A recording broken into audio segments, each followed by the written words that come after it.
Welcome back, fellow armchair generals, to my continuing first look at Aggressors Ancient Rome, playing the tutorial to learn how to play it. I do plan on playing a sort of full campaign of this game, but I'm not going to just say yet, though I don't know if you might be able to guess, but I'm going to play a different country other than Rome. Rome is sort of, been there, done that to some degree. Everybody knows it well who looks at this period. So I'm thinking of playing a different country.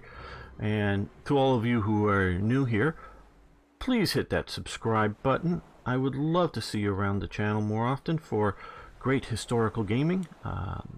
Play a lot of different strategy games.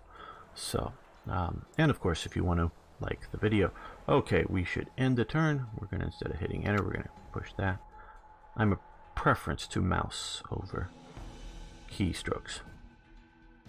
Okay.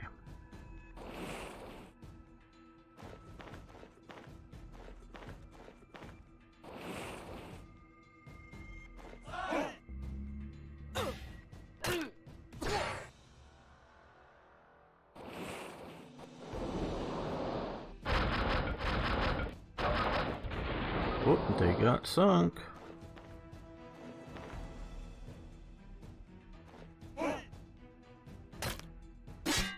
I'm sure there are a lot more nuances to this than I currently understand.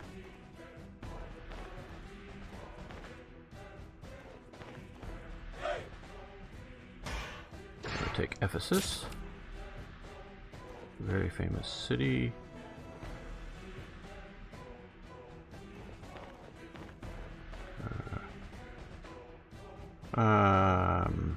Offered treaties. Okay, with who? Macedonia. City visibility, tile visibility, unit visibility, map exchange. Okay. Not sure I wanted to do that, but new civilization. We have met the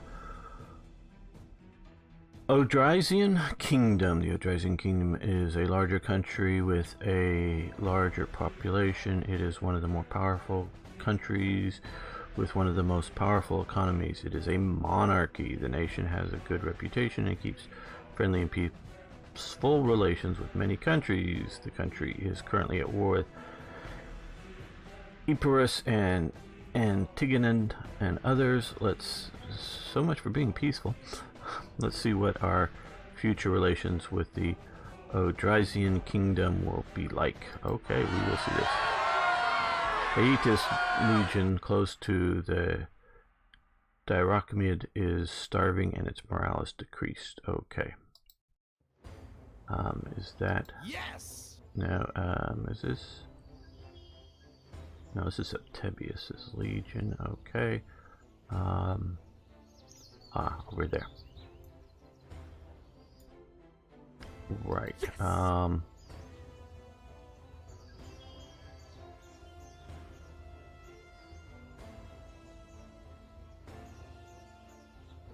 Let's see if we take a city that'll help the starvation problems.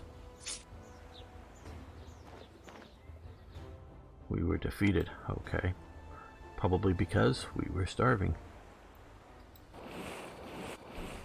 The Celts up there.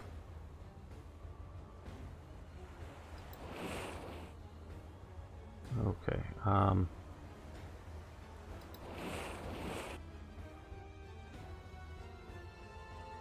These guys, which we have been using to build roads connecting industries and hope for growth in cities and industries and farming.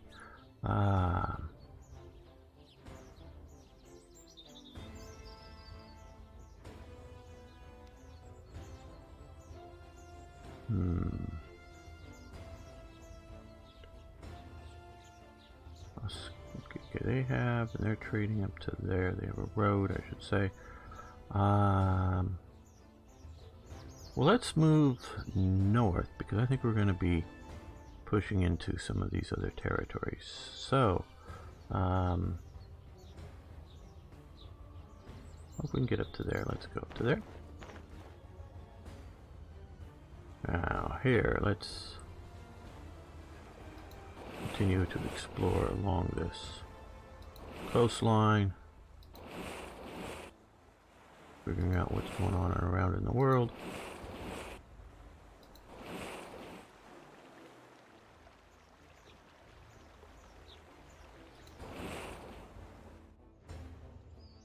Okay, now we are looking at building roads.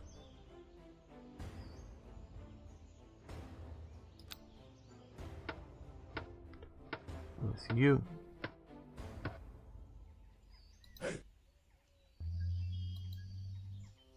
Yes.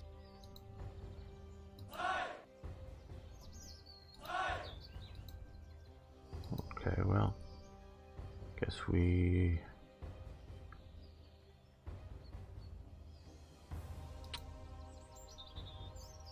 more units to switch to. Okay. I'll end the turn. Other players.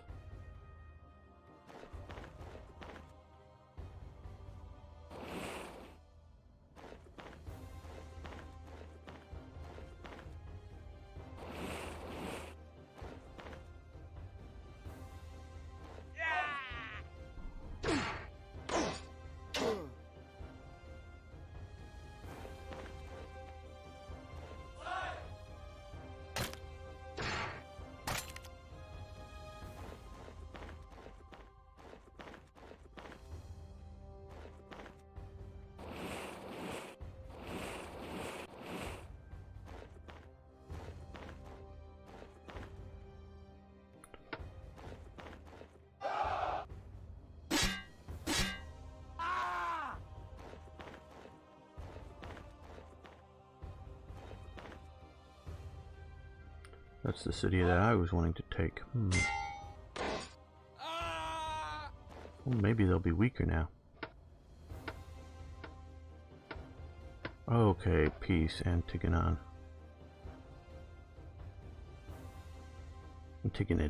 Okay, sorry. I'm currently at peace with them. Okay, I like knowing about what's going on. No.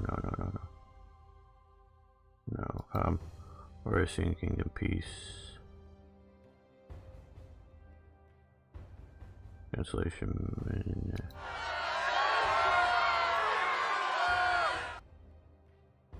Okay,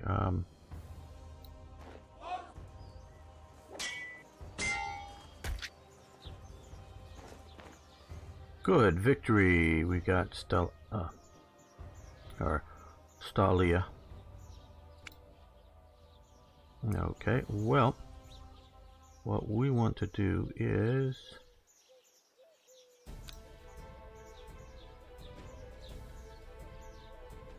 build a route up there. Hope that goes well. Hope I've hit the right thing. And we'll have road connections to the Celts, it looks like there. Now, can you take their city before you starve to death? It should motivate you to take the city. No. Defeat. Okay. That isn't turning out well.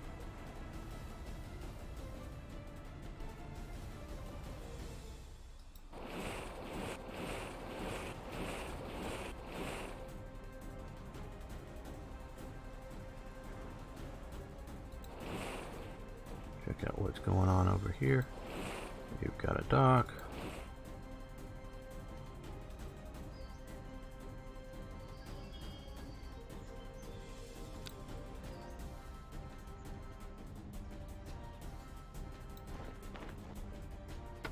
Yes, build road.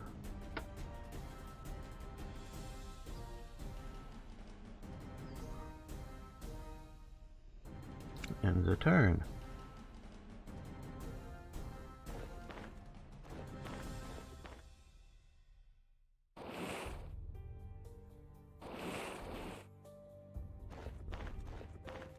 Should build some more legions.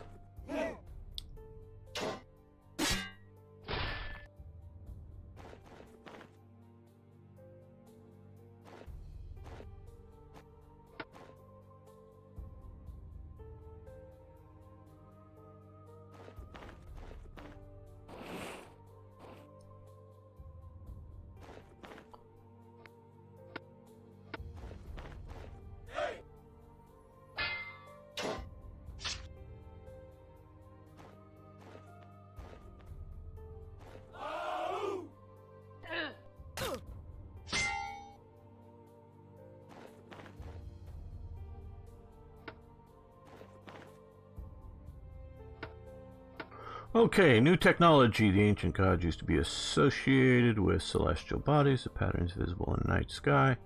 Okay, good. New inventions. Monarchy required tax. Okay, what are we going to do now? Okay, there's nothing back that way. Militia cavalry. Or, yeah, Militites, cavalry, whatever. Marching camp. That's what the Romans would do, preferably every night. City defenses. Drill arena, can't yet do that. Okay, we don't know. I like marching camp. That's a very Roman thing. Okay, we're good. Oh, no. What did I hit the wrong thing. Marching camp. Oh, no, I'm hitting the... Still new to me, guys. Got to hit the sort of finger up button. There we go. You want to accept signing peace treaty with Epirus.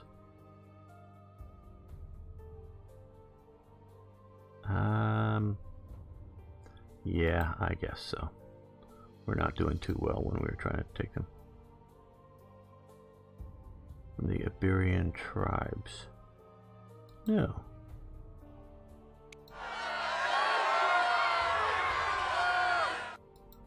Okay, we gotta get that legion out of there. I'm hoping to get the ship over and do that.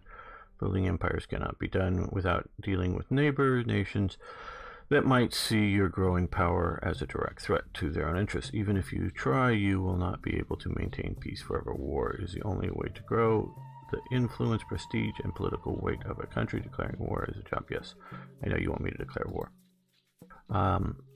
Counselor, new type of government. With the new discoveries and inventions, you have unlocked the potential to change government to monarchy. You should evaluate the existing government principles. Okay, close. Now.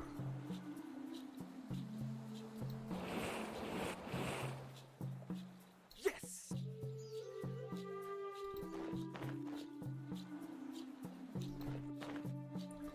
Okay, and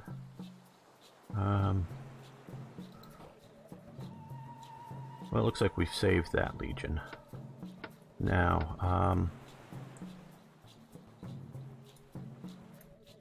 Yes. we are not at war with this country, is that?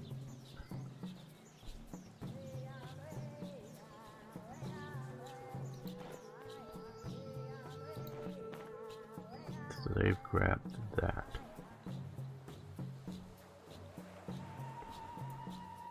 Get out from the... And yes, Princip. Minus 10 gold. Okay, we got enough gold. Minus 10 people. We got plenty of people to do 10. I mean, I don't know if it's plenty of people overall. And wood, I guess, is what this is. Or is that bronze? That's wood. That's bronze. Okay, or something. Iron. And yes, so we want to... We're building that. Okay,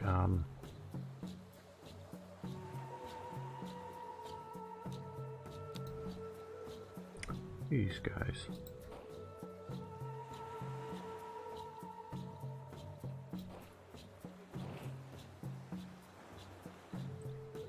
And we're gonna skip the unit.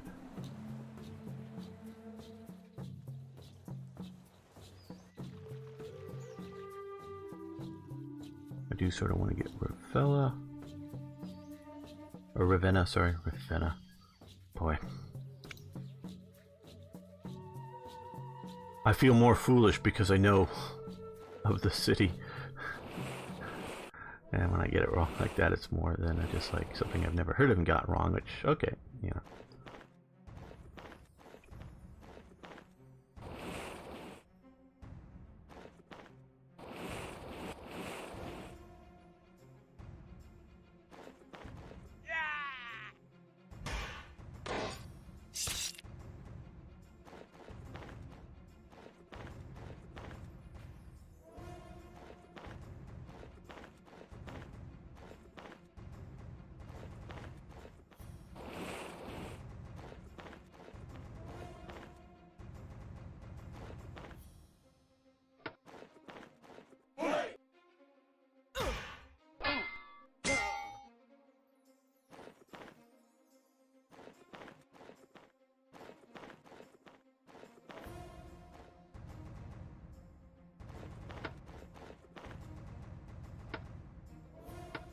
Okay, the Ardai. Okay.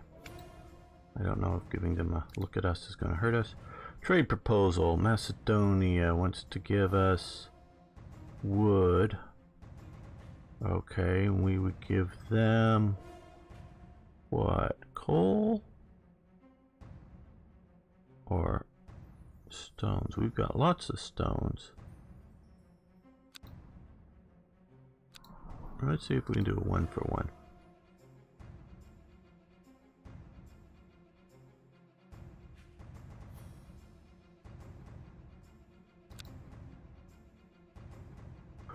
Another kingdom, city visibility, tile visibility, map info, unit visibility, map exchange. Okay. It's getting us to know further.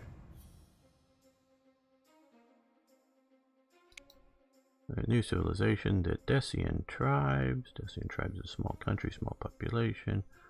Okay. We have met the German tribes. Tribes a large country with a small population. Carthage reached reached 75% of completion of its military superiority. Victory conditions should be reached in the progress of. Okay.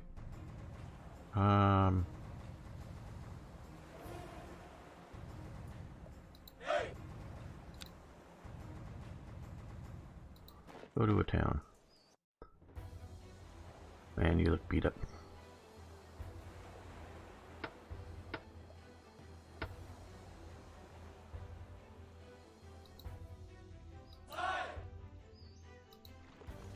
Try to block the Celtic progress somewhat.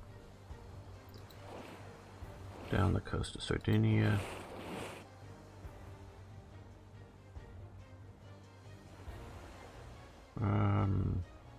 Ships can come over this way.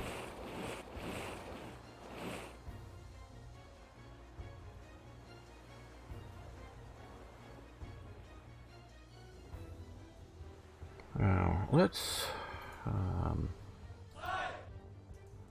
no, I want to see the city.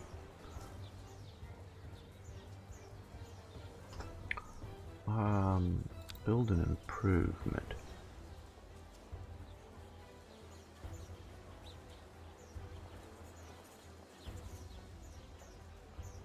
Civil services, cities protected from revolts and uprising, costs 3 turns. Let's do that. I want to get that to be a bigger city.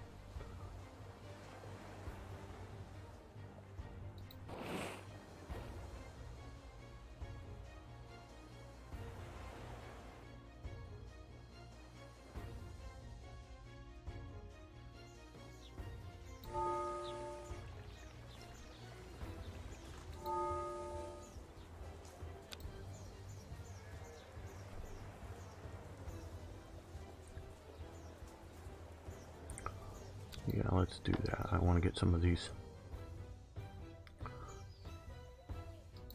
smaller cities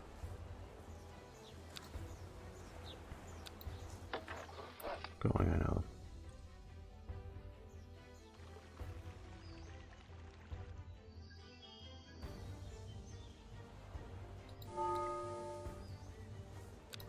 This city needs to be repaired. Good. Okay, we'll do that too. There we go. Now we will end the turn.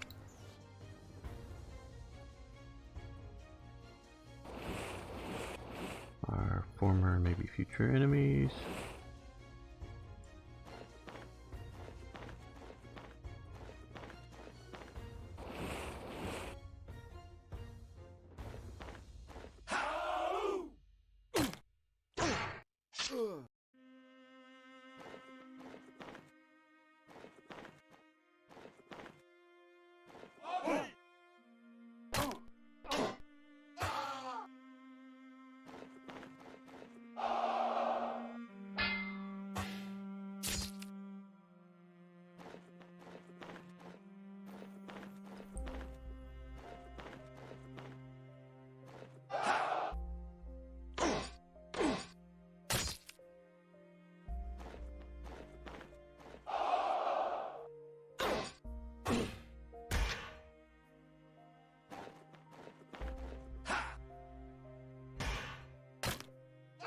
Man, Ptolemy's are sure pounding on those guys hard.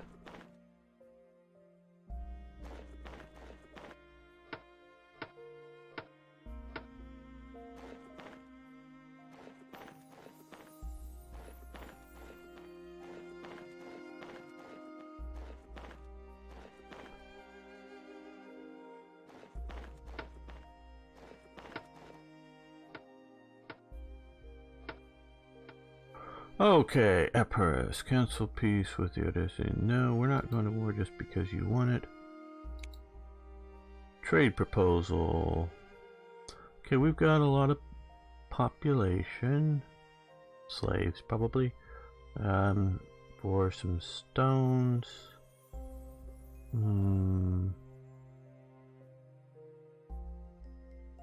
Well, we've got more stones. I'm going to go no. Roman Republic to Macedonia. Okay, was rejected. Okay, the Seleucid Empire, which was over here, was defeated. Okay, that the Seleucid or Seleucid, I'm not exactly sure, was one of the successor kingdoms. I would say the primary successor kingdom to Alexander the Great was the Ptolemaic kingdom, but this was, I would say, the secondary successor kingdom. Okay, yes, building, yes, I know, we know. Okay, now, those of you who've watched a lot of my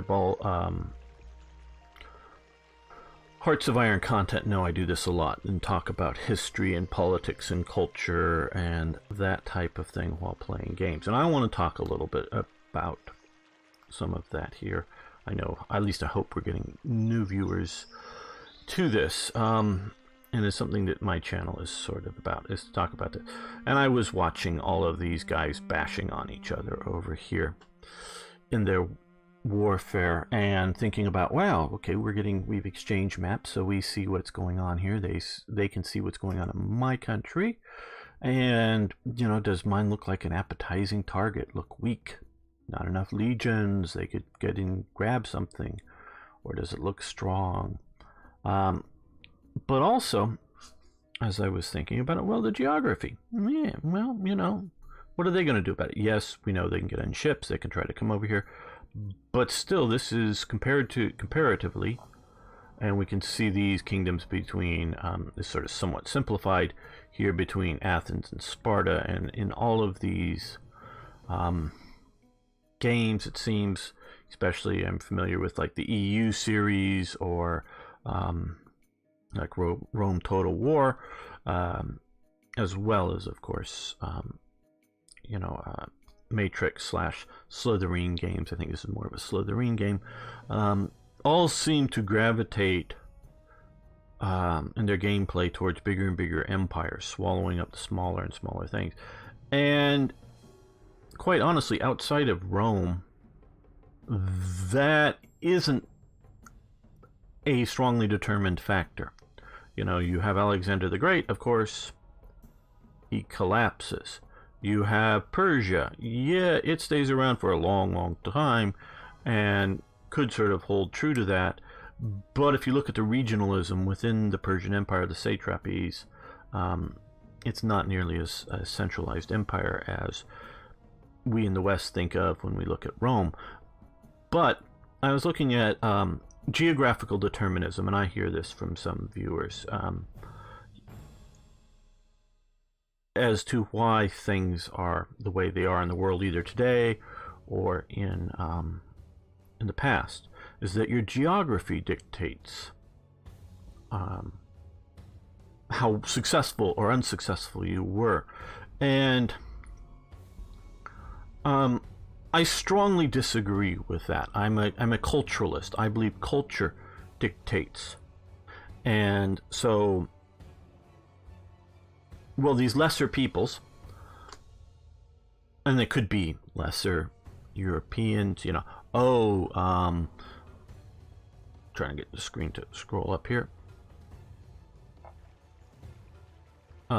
You know, that are sort of a bit more barbarian than Greeks, or it could be Africans or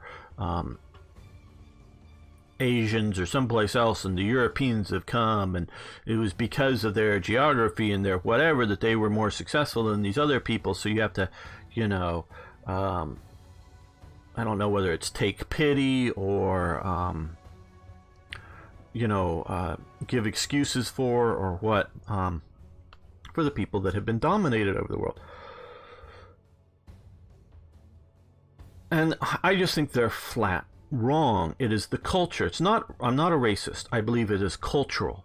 It is cultural. It is cultural. The main differences in large groups of people, not individuals, but large groups of people, is cultural. It is not racial. And we can look to a large extent to the Roman Empire. I know in America, slavery's bad, and slaves black, yeah, but slaves are equated with black people. Not in Rome.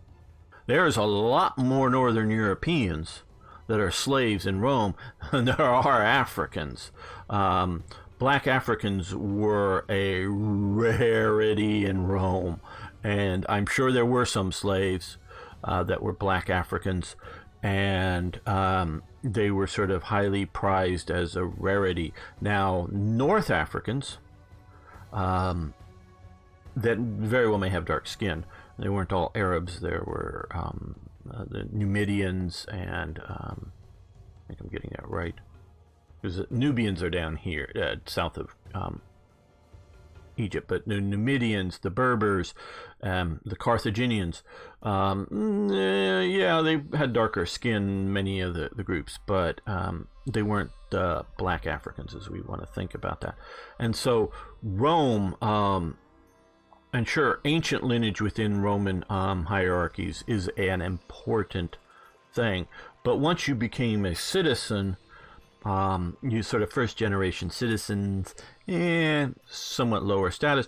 But if you were born a Roman citizen and you happened to be of a darker or different skin, it didn't matter to the Romans. Sure, the ancient families, you know, the Julii of Julius Caesar, it's the sort of Julius or Julii is the family name. They are what is really important, not, you know, it's the ancient name, it's not your skin color. And there were a lot of adoptions, as well as adoptions as adults, as well as children, and they weren't all of the same ethnicity. Now, again, it's more greater Mediterranean peoples, shall we say, than people from outside of the Mediterranean. But that's what was important. Now, you can go, and again, I was looking at this and thinking about, well, the geography. Italy, Rome rises because it's sort of protected on this peninsula. But is it? One. And two, why did Rome rise? You see, one, is it protected on the peninsula? Is an island a protection or a vulnerability? Because a lot of mass movement in the ancient world is done via the sea. The Hot Gates, the Thermopylae, the 300 Spartans, you probably watched one of the movies or whatnot, are defending against the massive Persian army that marched across here on a river, on a bridge of ships, you know, as sort of an amphibious operation or whatever, you know, on ships connected, marching along. Yes. But they couldn't march along here, that huge army, without the fleet that was following along the coast, supplying them all the while. Okay, so mass movement needs the sea. Why did these Dacian people up here take so long for Rome to conquer them? Rome doesn't get there that easy. It's a long ways off via the sea and then through harsh mountains. Walking there isn't easy. But I will grant you the idea that these guys can easily go bash on their immediate neighbors. But if they don't have much of a, have some ships, but they don't have much of a navy, it is a bit harder to get over here. These guys here can't just walk one province, like they can to the next province here, and bash on their neighbors. So the sea is a highway, and it is a limitation. That is true. But, and get back to the point of Rome, that I don't believe is geographical determinism as to why it succeeded so well, is because down here you have a bunch of Greek colonies, as well as Messina and particularly Syracuse. You can look at a lot of, I think Syracuse is a bit more here, and Messina was maybe a bit more there, but they just had to draw their maps with these squares or whatever. I mean, they do show them as circles, but as squares. Syracuse is a place of several major Greek battles, because I forget whether it was like a daughter colony of Athens, I think, or maybe someplace else. But at various times, various major Greek armies sailed over here and fought other local Greeks that had been born and raised here for control over Syracuse, because Syracuse was the major city in this part of the world. And so it was sort of the major trading point. But there were a bunch of other Greek/Hellenistic. Hellenistic is sort of post-Alexandrian Greek. I don't know if imperial is the right term, but expansionist philosophical type thing, meaning it's often a mix of Greekism, if you will, Hellenism, because Hellen, like the Hellenic Navy, Hellen is sort of the Greek term, Helena, I guess, it's sort of the Greeks term for Greece or Greeks. But so there were a bunch of fairly big cities, and definitely at one point they were bigger and more developed than Rome was, okay? Bigger and more developed than Rome was, and they could have easily expanded north. And no, I don't think Rome grows so big just because it's sort of in the center of Italy and can spread out. No, because you have a cultural group that is a disunited cultural group, in that there is, from the best of my knowledge, no, and maybe never, but I know of no single ruler of, but it is the Etruscans. There were a bunch of small city-states, and that ruled sort of this part of Italy. In fact, they ruled Rome. They came down and later conquered Rome and put an Etruscan king on top of Rome. Rome had been a monarchy. The Etruscans come over, conquer Rome, put an Etruscan king, occupy it on it. Eventually, after a few generations, I believe, and again, I'm lost at some of this, the Romans revolt and kick out their Etruscan king, and Rex, or Re, Latin for kings, becomes a terrible name because of that. And that is why none of the imperial leaders through to the end ever used the term Rex, because that is an anathema to a Roman.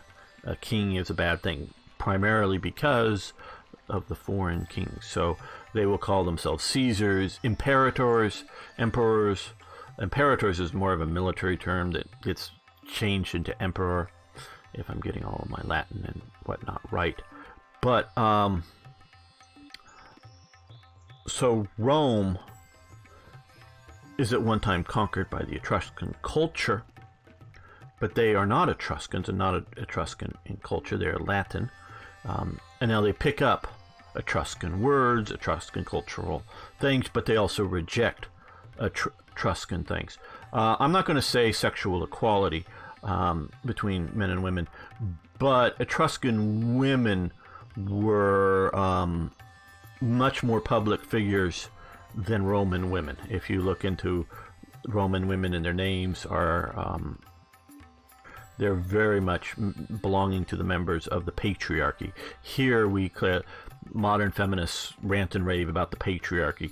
Rome was a patriarchy. There were very powerful women. There were women who, in political sense, and not necessarily always at the top, but we can talk about some. There were women that were very public and were very powerful. There were also women that were not that they didn't have a public, face, meaning they would go out in public and be acknowledged, but they were more behind the scenes, meaning they sort of promoted up their husbands. But those in the know knew that it was the woman who was the main mover and shaker, but to the greater masses it was the husband. Etruscans, from what little we know of them, we don't know a lot about them, women held not an equal place in society, but a much more opened place in society than in Latin culture, which is more this way. It's not just the city-state of Rome, sort of this region a bit more in Rome is just sort of the note of it. So you had Greek culture that was firmly established for, 100, 200 years, old cities, prosperous cities down in this part of the world. You had Etruscan cities, older than the Greek city-states, though one of the faults of the Etruscans is they never got politically centralized. Rome, that's one of their keys, is as they expand into the various city-states, and it takes them a long time to take down the Etruscans, modern-day Tuscany, that's where you get the word Etruscans, Tuscany. Takes them a long time. And they definitely don't start out as the idea that we're going to defeat these guys. No, we're having a problem with this and these city-states were smaller than these squares. Yeah, so you could have easily an Etruscan city-state. You could easily have, say, 4 city-states, 4 countries in the space of one of these squares. There were some bigger ones too that may be like the full square. That's actually sort of the scale of things going on. And in a way, it may be more appropriate to call them town states compared to, say, Athens, which was a major city-state. But you have Rome, instead of going and conquering a nearby city and then establishing it as an allied city or an allied kingdom, or one of the generals who conquered it now gets to be the ruler here, or the other guy's the ruler here, and keeping a disunited thing, they coalesced into a unified political body, and the use of arms was basically, at least early on, towards the end of the empire, definitely not, and in fact almost the opposite. But at the beginning of the Roman Republic, shall we say, before it was an empire, before it was a mass republic, to be a citizen, basically you had to be meant to you were in the army.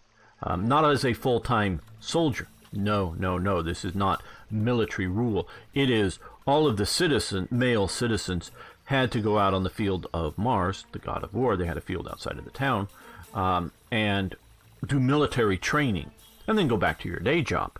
And then you would have citizens enlisted in various things. And if you wanted to be politically prominent, you needed to spend time, mostly as an officer, in the military. But all the citizens were liable to be called up for service. Where, and I know best sort of out of the Greek states, they had a military class that was often a landowning class. And they trained and were the fighters. And once that army is defeated, all the rest of the citizens are like, I've seen a sword. What do you do with it, though? Yeah, you go pokey pokey with it, but how do you really use this thing? They weren't a trained militia, even, as basic. And so it's a very different system. This is why Rome can, and it costs, early on you did not pay a Roman soldier because he's a citizen. You're not paying him. He's doing this out of his citizen duty. He has a day job or through family associations, because they were very, they were a patriarchy, in which within their family, it was, their head of the patriarchy, the head of the family, maybe an old dude who maybe go out and be a general or something, but he isn't going to go out and swing a sword. And he's sort of owning the, whether it's the family shop, the family,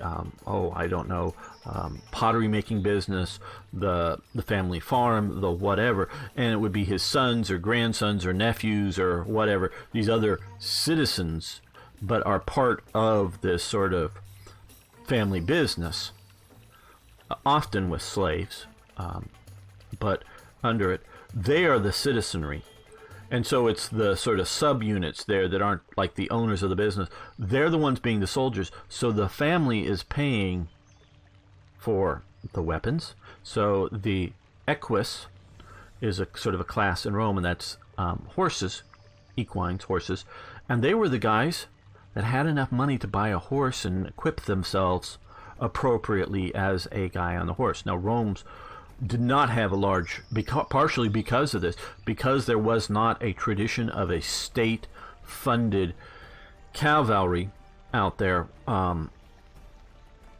They did not have a lot of horses, so the horses were sort of scouting units and other things. And yeah, you can see in parade armor they got sort of knight-type armor, but they were few and far between because it was a citizenry army. And if you look at the early Republic stuff, a lot of the guys, they're not wearing any armor. They've got maybe a dagger and some throwing javelins, wooden sticks with sharp pointy things on them, and a wooden shield. They didn't have any money to buy a sword. They got a knife, a dagger, and they've got, just in case somebody gets close enough to them, they got something to stab them with. Most of the shield is to block arrows or to block other people throwing things. They don't even have enough money to buy a bow, because a bow is an expensive thing to make. If you look at a proper bow in the time period. And arrows, well, arrows are a very specialized thing to make, and they're sort of one-shot use. Stick, put a point on it, a little metal point, much cheaper. So you had a lot of these guys that didn't have a lot of money. They were citizens. They needed to be in the army, so they were sort of the rear javelin throwers or skirmishers within the Roman stuff. Then, of course, the richer people go on, you mean I've got to go to war? You're damn right I'm buying a chainmail suit to wear. And I'm buying a helmet to wear too. And if the early Republican type stuff, it was a riotous, every guy with a different helmet on in a unit, or 20 different styles of helmets, and minor little differences on it. And yeah, you better bet, because I'm not going to go risk my life out there without that. And now that you showed up and you knew beforehand, you showed up, oh, well, you've got a shield, armor, helmet, sword. You're in the front, dude. You're out in the front. And also early Republican and whatnot, Romans also did the sort of the phalanx too, all the long, long spears, not just pikes, but super long pikes, as well. And so the better equipped were put out in front. And so when that army is defeated, Rome goes, oh, we need another 4 legions. Come on, guys. And the other army that defeated the previous Roman army is like, yeah, but we just barely survived defeating that last Roman army. You mean you've got another 3 legions marching towards us? Okay, well, let's fight it. Oh, we defeated those. Great. Whew. Okay. Well, now we'll get peace terms. We're barely alive. Rome goes, okay, guys, another 3 legions. Come on, let's go. And they would just keep coming. Now, Rome couldn't afford to have all of these guys as soldiers at one time. One, because they do have to some degree, pay for the upkeep when they're on campaign and marching around, things like food and other supporting stuff. And there's probably, they got some, I don't know, not so much pay, but allowances and whatnot. And again, I'm sure I'm wrong on some details, and I'm sure, because you got Marius's reforms and all this stuff, and I'm sort of somewhat mixing this up later on. But and they did eventually start paying the soldiers with, I think, in Marius's reforms as an ongoing thing. But part of the reason they can't afford is, like, Israel to this day can't afford to mobilize its army. Why? Because when Israel mobilizes its army, all the factories shut down, all the farms shut down, all the businesses shut down, because both men and women, all of these people, are all going into the army, because they all go to fight. Now, of course, you got older guys and people too young, and now there's a lot of women in the army. Israel has done real-world combat studies. Women in combat units are not a good thing, people. I know you feminists and women are just the same and they can do it too, and they watched that Demi Moore movie where she proved that she could be a ranger or whatever it was. No. Women in combat are a bad thing. The only time you do it is when you're in a desperate emergency. Soviet Union invaded by the Germans or something like that. And so the Israelis learned this because they put women out in combat units, and the woman got shot.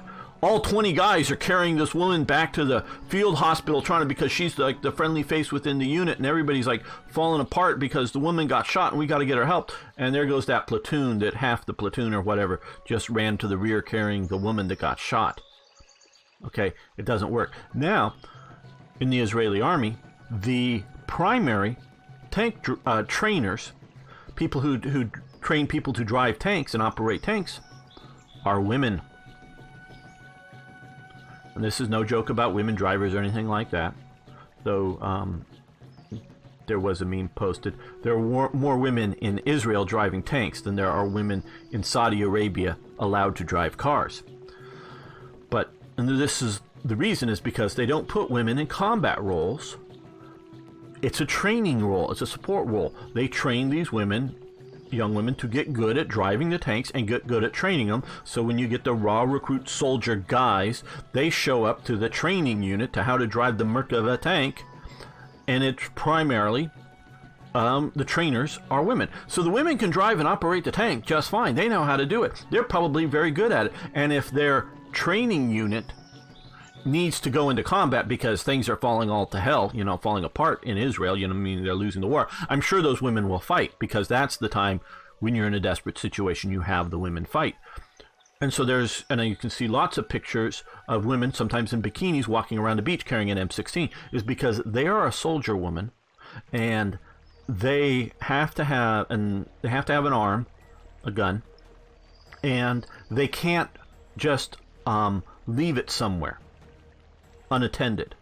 And their temporary situation, like at a hotel room, if I just leave my M16 in this hotel room, someone comes in and steals it, I'm responsible for it. I can't leave it, and there's no good place to lock it up. Oh, what the hell? I'm just going to carry it to the beach with me. No problem, because it is no problem to seeing a couple of women in bikinis with M16s over their shoulder, because they're off-duty soldiers, but they have a gun because if their support role, because they may be back near the front lines in the army, Israel's a small country, everywhere is near the front lines, that if they're, near the front lines and something sort of kind of goes wrong and they need a gun to protect themselves, they have a gun. But since they are a soldier and an off-duty soldier, an 18, 19-year-old woman, a 20-year-old woman who wants to go to the beach for the day, but they don't have an easy access to an official armory or whatever to lock up their M16 at this facility, and, registered in, private so-and-so's registers, with their ID, locking up M16, serial number, whatever. And they M16 is now a reserve weapon in Israel, and they use the sort of lightweight ones, and the women like them because they're lightweight, easy to carry.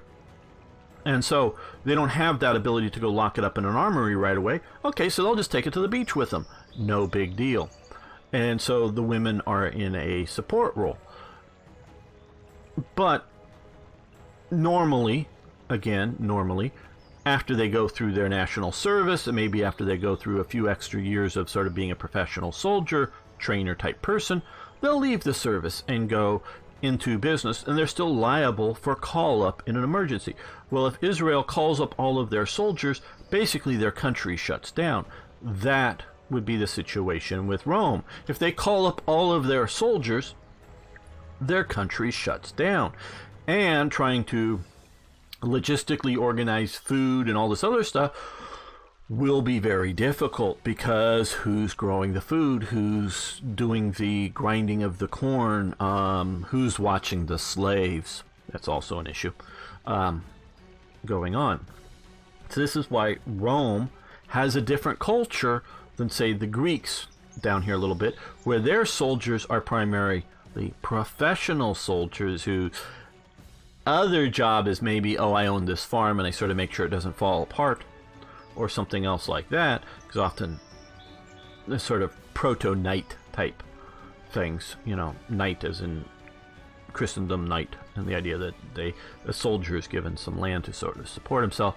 But then also there's a lot of professional soldiers going on in the Greco world, and you can think of, you know, the March of the Xenophon's March of the 10,000 Anabasis, I guess, and whatever. Those are all professional soldiers, Greek soldiers. They're you know, they're Greek hoplites that all they do is be hoplite soldiers for money. And if you can't pay us, we'll go find somebody else who'll pay us. And most of the time they were loyal to the people who could pay them, because it was an ongoing thing. And so that they were paid soldiers, paid professional soldiers. Generally, city-states wanted to be primarily have ones that are citizens of that city-state, so that they are loyal and can't just be paid. One can't be paid to go to some other city and fight, or, you know, turn your coat to some other group. Or, which is also important, don't just want to quit because, hey, things aren't, you know, they're paying me, but it ain't worth dying for, so yeah, we give up. Now, they wanted soldiers who, oh, if we give up, they're going to take our land, our food, everything that we value, maybe make us slaves, maybe make our women or our children slaves. Yeah, it's worth fighting and dying for, kind of thing. So that's why mercenaries were very, very useful. But even if either as an individual or as a group, because often they were sort of like companies even back then, they were generally sort of loyal, but, you know, they were still there for, we want to win and we want to survive, or it ain't worth, you know, dying for if there isn't, you know, if it doesn't look good. So that's why they want to do this. So this is why Rome is different. I am sure, like I'm saying, that there are geographical influences. You're not going to find someone, say, has your cultural center in Moscow being a very good sailor nation. It just ain't going to happen, because there isn't an emphasis on the sea. Being an island nation like Britain, you are going to, because you have water around you, you're going to have fishermen. You're going to realize, unlike, say, Prussia, you're going to realize, hey, Navy ships are useful in defending ourselves, so let's invest in Navy techs like we do in this game, invest in general ship techs for trading ships, as well as this, as well as build ships, both military and commerce and that kind of stuff. So you have a lot of reasons to do it. So yes, Britain has more reason to be a naval nation than France, though they both obviously have a lot of ocean influences in them. And so, is it geography that makes Britain a naval power? Partially. But I don't think it makes them the reason that they are the most successful naval power until the U.S., which, inherits British culture is a continental power, though it does have, unlike, say, Russia. I mean, Russia has coastline, but it's all frozen in the north. It doesn't really matter, and even most of its history, it doesn't have even much of that, and even in a practical sense. So it has lots and lots of coastline. It's a continental power. And this is also gets to some of the point, is we today think, oh, well, it doesn't face land threats. Well, the Indians in the early, not colonial period, but in the early independence period, aren't more powerful, but they are very powerful. And if they really got themselves organized instead of a bunch of little city-states, because even if you look at the Iroquois nations and some of these other sort of national or ethnic groups in the Indians, and I'm far from an expert on it, but I do know that they were not always united, and may have a like Bryant, I think, was one of the main chiefs. They may have sort of over chiefs, but at best they're sort of like a confederation, and that they, there isn't a dictator, and definitely there is no. It is only in the final desperations of sort of Custer's time that a lot of different Indian nations are sort of getting together and realizing we've got to be together or we're all done as a independent cultural group. And they were done either way by that time because they waited too long. But had they gotten themselves together, they could have, I don't know if overrun the American colonists or the early American independence, but they could have surely limited it. But they weren't organized that. And then, of course, they faced the British, which was a threat.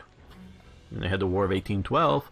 They faced the French in Louisiana. They faced the Spanish in Louisiana and Florida, because Florida was a Spanish colony.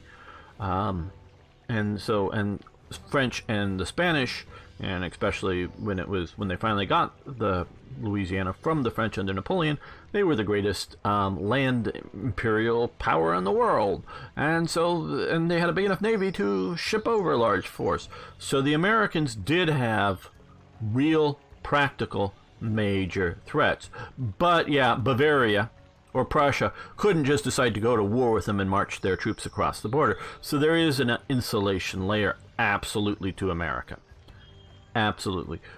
But we can swap down to South America, which has lots and lots of good resources, lots and lots of good land for growing food in at least some regions, maybe not in other regions, and could have been what the United States was, but they have a different culture.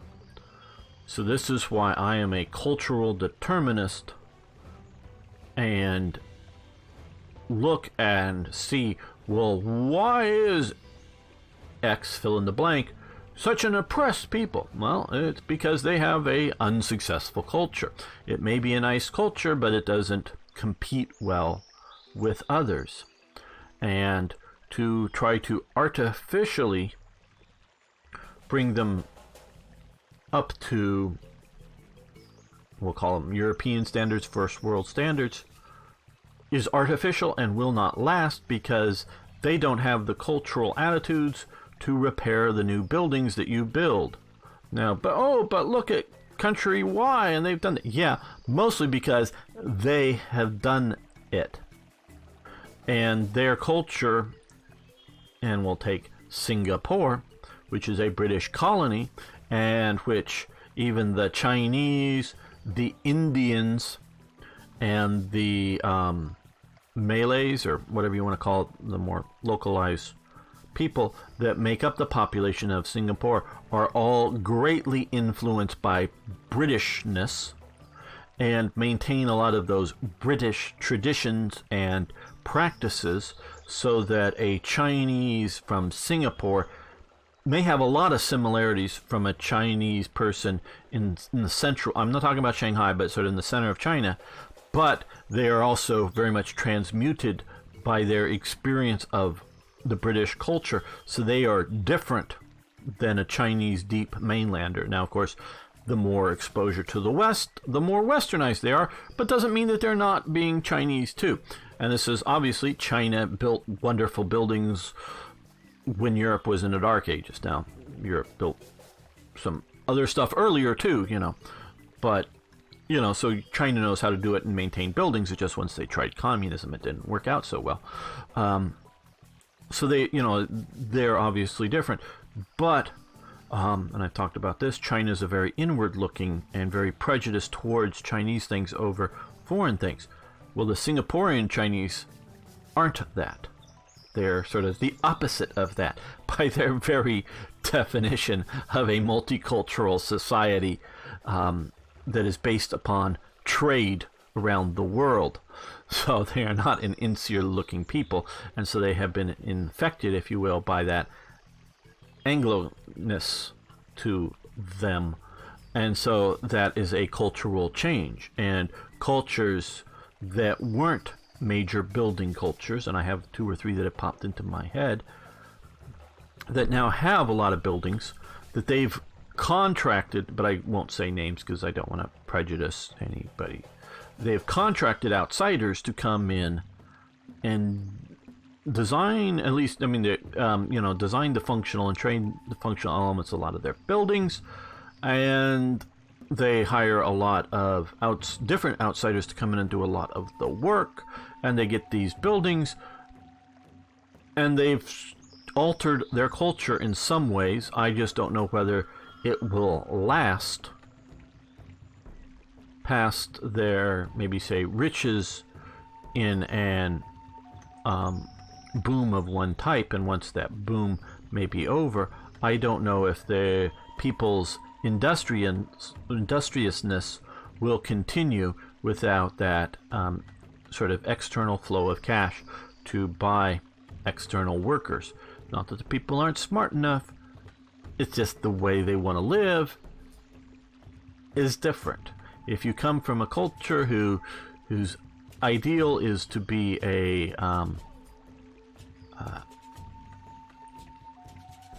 inactive person on an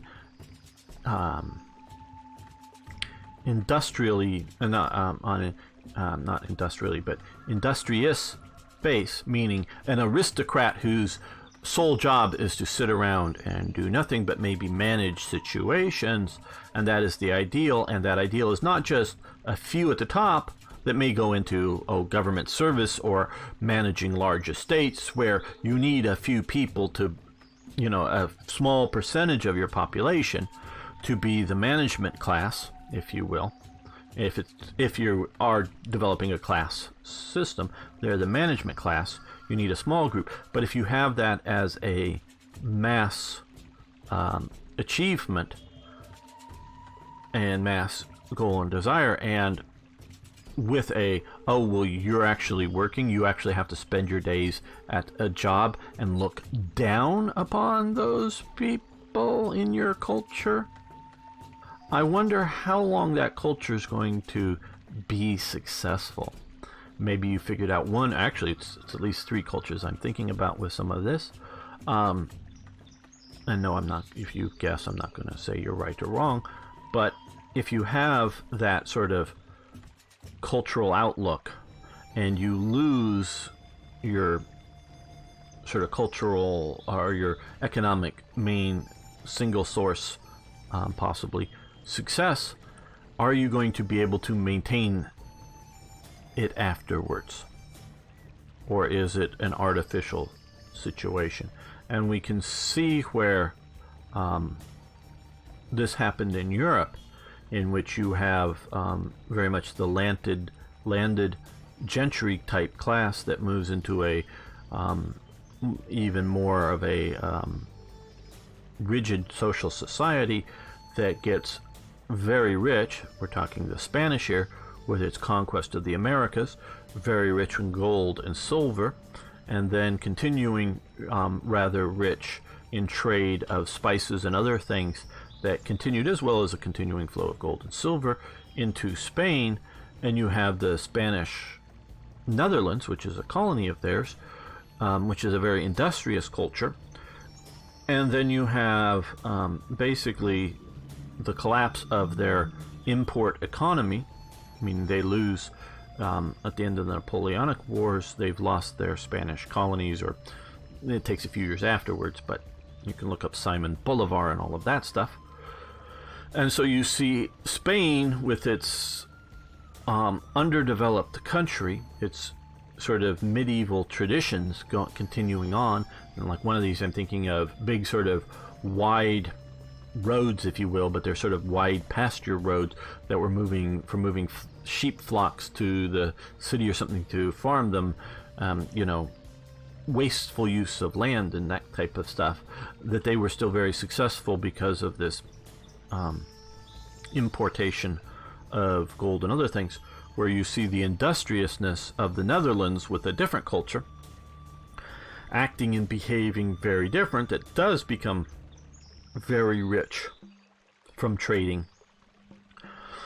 But they maintain it relatively through up until World War II, with an industriousness, not necessarily big industries, foundries and big factories and all this stuff, but an industriousness of doing things is a different sort of culture. And that is sort of what I am talking about as, that kind of thing. So I am a cultural determinist. Geography obviously has an influence, but I take that at best a secondary influence, and one that needs to be observed and accounted for, but is not the primary one. And so peoples out there in the world will be less successful and not do well, and will be, we'll call it pitiful, because they live in huts or igloos, or because I don't want to make this about any particular group of people, but will live in primitive conditions if they do not change their culture. Just having oh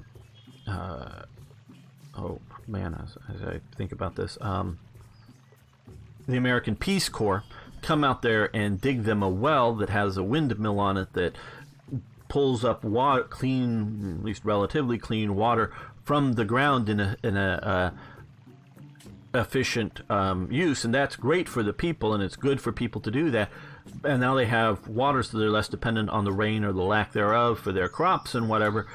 But if they do not change their culture, they will still just be, a little improved, but they will just simply be subsistence farmers or subsistence cattle grazers or hunter-gatherers or whatever, and they will always be those people that don't have any sort of health care, don't have any sort of thing, and they will always be the poor nations in the world if they don't change their culture. That doesn't mean they have to lose all of their cultural identity or all of their cultural stuff, but they've got to fundamentally change their culture. And people don't want to do that because they like their culture the way it is, because that's the way they grew up and that's the way they are.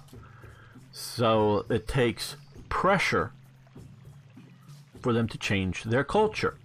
Could be a foreign conqueror coming in and forcing them to go to schools and forcing them to do stuff, or it could be climatic change. Because, yes, people, climate does change over time.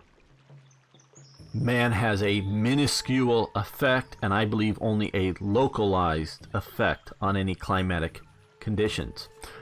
But there was ice ages. Ice ages come, they go. The planet heats up, the planet cools down. We are still just trying to figure out why it heats up, why it cools down. It has been heating up. It's basically, if my understanding is correct, last 10 or 20 years, it hasn't been heating up anymore. It was heating up. It's sort of taking a pause. I don't know, is it peaked out? Is it going to go a little bit hotter? But I have no idea of this hockey stick going hotter, hotter, hotter, hotter, hotter, hotter, hotter, hotter. It's all going to fall apart. And it may do that, but I don't think we're the cause, and I don't think we can, unless we want to start setting up lots of nuclear weapons and creating a dust cloud for the planet. I don't think we could really affect that.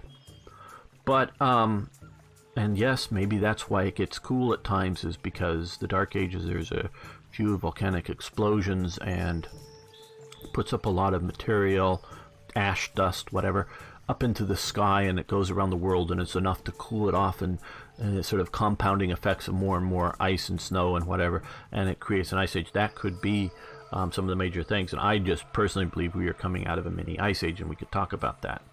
I have in the past. But climate does change, and so what may be grazing land for 100 generations may become desert, and so those people will either die or change somehow, and because they lost their grazing land, they may need to pick up a sword, or in the modern day an AK-47, and go take some land away from somebody else who has it, because their choice was, I starve or I use this AK-47. And so their culture changes. And the other people realize, well, either I'm going to get shot or I pick up an AK-47. And so their culture will change over time. And because, why? My AK-47 doesn't go bang anymore. I've got to buy bullets. So I've got to find a way to make money to buy bullets to keep my AK-47 going bang. And so the culture changes. It takes pressure, not necessarily from the evil white people pressure, but just pressure, and the culture changes. Sometimes that pressure is technology, like these computers. Our culture is changing because of the computer. And yes, I see the computer as a box that sits on my desk with a screen. Other people's computers are small, and who don't own any of that, but own a small screen that fits in their hand, and they're addicted to it. That is a computer. It has a processor. It has a lot more processing and computing power than my older computers had. So the computer is changing our culture. For good or for bad, it is changing the culture. And that is pressure on the culture. And that creates change of the culture for good or for bad. Okay, so you've got both a look at Aggressors, Ancient Rome. Got a look at my style of talking about various historical impacts on society. That's which I've been doing now, and looking at it, and it's not just a political viewpoint, but a cultural, social, and other things. So if you're interested in this type of content, hit that subscribe button, hit the like button, and make a comment. Tell me why I'm wrong, and if you're civil and do it in an intelligent fashion, I will definitely thank you for it. I may not agree with you, but I do appreciate that. See you next time for more historical gaming.